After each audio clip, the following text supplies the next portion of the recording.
been almost a year since I moved into this apartment, and I still don't know what I'm sharing it with. That's not how I normally talk about my life. I'm not some superstitious guy. I don't see ghosts in every shadow or hear demons in every creak. But something has been wrong here from day one. The kind of wrong that you only notice in the quiet, in the moments when you forget the world outside exists. The building itself is old, maybe late 1940s. Brick on the outside, long, narrow hallways inside, with the kind of thin walls that make you involuntarily learn your neighbor's arguments word for word. My place is small, just a kitchen, a living room, a bedroom, and a bathroom that feels like it was designed for someone half my height. I got it cheap, and at the time I thought I'd lucked out. But the thing that made it a steal is the same thing that's eating away at me now. The bedroom has this huge window. It's almost floor to ceiling, looks out over the street below, and when I first toured the place, I thought it would be the thing that made the apartment feel bigger. I imagined standing there with coffee in the mornings, looking down at people heading to work, or watching the snow fall in the winter. That's not how it turned out. The first night here, I was still unpacking boxes when I noticed it. I was standing in the kitchen, sipping a beer, trying to decide which cardboard pile to tackle next, when I got that prickling feeling on the back of my neck. I looked toward the bedroom, and even from across the living room, I could see the window. The street lamps outside were throwing in that pale orange glow, and against it, just barely, I could see a shape, not moving, not shifting, just there. I thought it was a trick of the light at first, the shadow of a street sign maybe, or the outline of a tree. But then it turned, slow and deliberate, and I swear I saw the faintest suggestion of a face. The features didn't line up right, like the mouth was too wide and the eyes were set too far apart. My stomach dropped and my legs locked up. I must have stared at it for a full minute before I finally convinced myself I was being stupid. I walked into the bedroom, went right up to the glass, and looked out. The street was empty. The window reflected my own pale, uncertain face back at me. Nothing else. I laughed at myself, muttered something about needing more sleep, and went back to unpacking. But when I passed the bedroom again, I froze. The shape was back. This time, closer. Just behind the glass. My beer slipped out of my hand and shattered on the floor. I didn't move until it was gone, and I didn't sleep at all that night. Over the next few weeks, it became a game I didn't want to play. Some nights, the window would be normal. Just glass, just the quiet view of the street below. Other nights, I'd catch that same wrong face staring in, unmoving for hours. I tried closing the blinds. I woke up to find them open, even though I live alone. I taped them shut. The tape peeled away like it had been there for years. I even tried sleeping in the living room, but I'd wake up in the middle of the night, disoriented, and find myself standing in front of the bedroom window with my hand resting on the glass. Always at 3:07 a.m. I didn't think about moving out until 2 weeks ago. That was when I finally saw it up close. Not just its face, but its hands. Long, pale fingers splayed against the glass like it was testing it for weaknesses. I could see the faint fog of its breath forming on the inside of the window. Inside. I haven't opened that window once since I moved in. I've tried to rationalize it. I've told myself over and over that it's just my brain playing tricks on me. Maybe some leftover paranoia from when I was a kid and scared of the dark. But the thing about paranoia is that when the evidence piles up, it stops being irrational. It becomes survival. The night after I saw its hands on the glass, I didn't sleep at all. I sat in the living room with every light on, my back against the far wall, eyes locked on the bedroom doorway. The blinds in that room were still taped, but I knew they'd be open again. I could feel it, this quiet certainty in my chest, that the window wasn't just a part of my apartment anymore. It was connected to something else, somewhere else. And whatever was on the other side wasn't just looking, it was learning. Around 2 a.m, I started hearing it, a soft tapping, slow, deliberate, like a fingernail against glass. It came in pairs, 2 taps, then a pause. 2 taps, pause. I told myself it was the heating system, maybe a neighbor, maybe a tree branch hitting the building. I wanted to believe that. But the rhythm didn't change. It was the same exact pattern for 20 minutes straight, and it was coming from the bedroom. I should have stayed where I was, but I couldn't. It's like when you hear someone calling your name in the distance, and you know, deep down, it's not a person, but your body moves toward it anyway. My feet carried me down the hallway before I realized I was even standing. I stopped at the doorway, heart pounding so hard I could hear it in my ears. The blinds were open, the tape was gone, and he was there. He was closer than ever before, maybe less than an inch from the glass. His face. God, I wish I could describe it in a way that made sense. The skin looked stretched too tight, like it was straining to stay over the bones beneath. The eyes weren't blinking, but they weren't dead either. They looked aware, almost curious. His mouth hung slightly open, and there was this faint glisten inside, like something wet was waiting just behind his teeth. His hands were on the glass again, but this time, the fingertips were bent, tapping against it.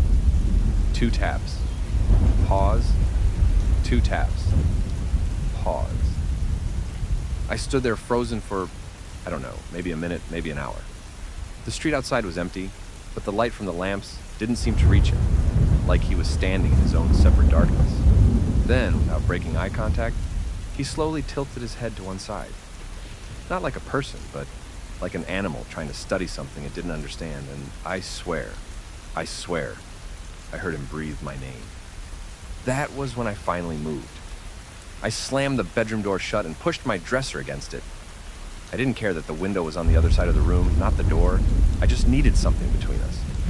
I grabbed my phone and dialed 911, my hands shaking so badly I almost dropped it. When the cops came, they searched the street, the fire escape, the alley. Nothing. Not even footprints in the dust on the sill. They told me it was probably someone messing with me. Maybe a neighbor who found a way onto the fire escape. One of them even suggested I'd been dreaming. I didn't bother trying to explain how many times it had happened before. They wouldn't have believed me. After they left, I didn't sleep for 3 days. I kept every light on, the blinds in every room drawn. But it didn't help. On the 4th night, I woke up in my bed at exactly 3:07 a.m. I don't remember going in there. I don't remember lying down. But my body was freezing like I'd been standing by an open window for hours. I looked toward the glass. It was open. Not all the way, just a few inches, but enough for the cold night air to roll in. The blinds swayed gently in the breeze, and I could hear faint footsteps walking away down the fire escape. I slammed the window shut and locked it, my heart in my throat. But when I looked down at my hands, I saw dirt under my fingernails. Fresh dirt. That's when I realized I don't think he's always outside anymore. I've started losing time. It began with little gaps. 10 minutes here, half an hour there. I'd look at the clock, blink, and it would be later than it should be. At first, I blamed exhaustion. Sleep deprivation does weird things to your brain. But then I started finding evidence. On Monday, I woke up on the couch, my clothes damp from the rain, even though I hadn't left the apartment that day.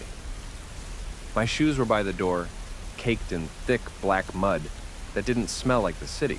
It smelled like something stagnant, like pond water that's been sitting for years. My phone's call log showed a number I didn't recognize, one I hadn't dialed, but it lasted exactly 7 minutes and 7 seconds. Tuesday was worse. I found a small object sitting neatly in the center of my kitchen table, a tiny, perfectly smooth stone. It wasn't the kind of thing you'd find on the street. It looked like it had been polished over decades, but it was warm. Not from my hands, warm from the inside. Like it had been sitting in someone's pocket, or their mouth. I threw it away, but when I woke up the next morning, it was back. Same place, same warmth. The gaps in my memory kept getting longer. I'd wake up standing in the hallway between the living room and the bedroom, my body rigid, my hand frozen halfway to the door. Once, I snapped back to awareness and realized I was unlocking the window. I tried to film myself at night, setting up my phone on the bookshelf so it caught the whole living room. When I watched the footage in the morning, it was normal for the first hour. Me tossing and turning on the couch, getting up for water, checking the blinds. Then, Right at 3:07 a.m., the camera shook slightly, as if something had brushed past it. The picture went black for 2 full minutes. When it came back, I wasn't on the couch anymore. I was standing in the dark bedroom, the blinds drawn back, my hands resting on the glass. And outside, in the pitch black, was him. The angle wasn't great, but I could see his face close enough to make out the texture of his skin, almost like it wasn't skin at all, but something thinner, stretched over shapes that didn't quite fit a human skull. His mouth moved, forming words I couldn't hear, and I moved my lips in sync with his, like a mirror. I deleted the video immediately. I told myself it was just a trick of the light, maybe a corrupted file. But that was a lie. I just couldn't handle seeing it again. Last night was different. I didn't wake up on the couch. I woke up outside. I was standing in an empty lot 3 blocks from my apartment. The ground was wet and uneven, my socks soaked through. In front of me was an old boarded-up house with windows so filthy they were almost black. The boards over the front door had been torn away, and the doorway gaped like an open mouth. I don't know how long I stood there, but I remember the wind stopped. The streetlights flickered and went out, one by one, until I was in complete darkness. And then I saw him. Not in the window this time, but in the doorway. No glass between us, no distance. He didn't move, didn't blink, just stood there, his head tilting in that same unnatural way. My legs wouldn't work, but my body started walking toward him anyway. I didn't feel like I was making the choice.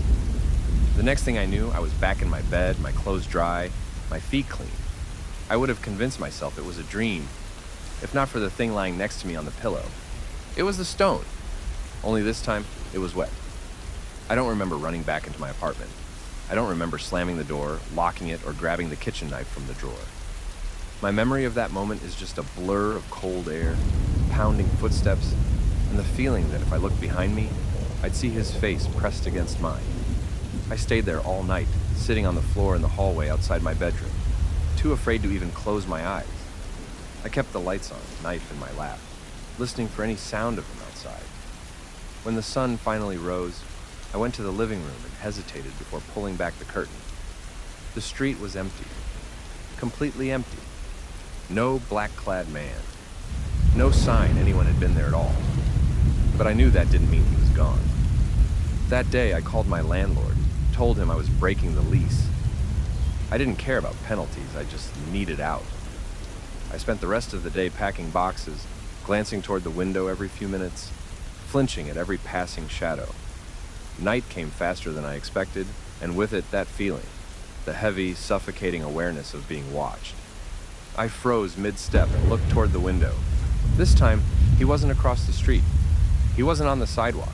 He was right outside, not on the ground, not even on the fire escape. Somehow, impossibly, he was standing in midair, face perfectly level with mine on the 3rd floor, his head tilted the way it always had been. But now, I could see his face clearly. And I wish I hadn't. His skin was too tight, stretched over the shape of a skull that didn't seem fully human. His mouth was fixed in a smile that was too wide, teeth too long, eyes too deep. He lifted one pale hand and placed it against the glass. I stumbled backward, knocking over a box, the crash breaking whatever trance had kept me frozen. I didn't look again. I ran. I didn't care about the boxes, the furniture, the lease. Nothing. I grabbed my keys and bolted out the door, down the stairs, and out into the street. I drove until I couldn't keep my eyes open, until I was hours away. I stayed with a friend for a few weeks, but every night I kept my curtains closed, too afraid to see anything outside. I finally found another apartment in a different city, smaller, with no big windows, no view of the street. I told myself it was over, but last night I woke up to tapping, not on my front door, not on the wall, on the single small window in my bedroom.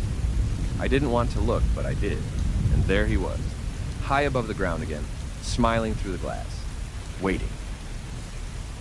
If you enjoyed this video, make sure to subscribe for more horror tales.